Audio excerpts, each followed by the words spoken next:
Turunnya penjualan tahun ini dikeluhkan pedagang hewan kurban yang berada di kawasan Debang Lebar Daun Palembang akibat wabah penyakit kuku dan mulut atau PMK. Pedagang menerangkan, beberapa pekan mendekati Hari Raya Idul Adha, baru 40 ekor hewan yang terjual seperti sapi dan kambing.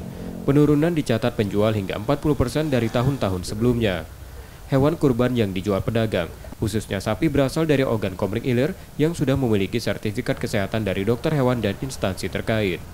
Pedagang juga menjaga kesehatan sapi agar terhindar dari PMK secara swadaya dengan memberikan jamu yang merupakan campuran kunyit dan gula merah, serta vitamin B kompleks.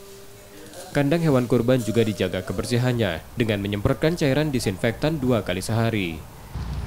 Kayaknya penyakit PMK ini cukup pengaruh juga sih dengan penjualan dibanding tahun kemarin.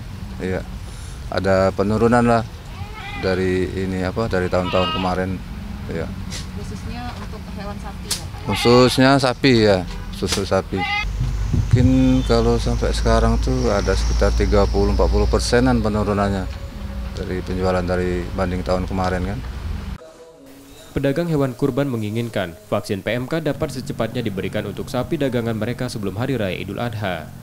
Sumsel sendiri sudah menerima vaksin PMK tahap pertama sebanyak 3.000 dosis dari total kuota 12.200 yang rencananya penyuntikan ditargetkan rampung pada 5 Juli nanti.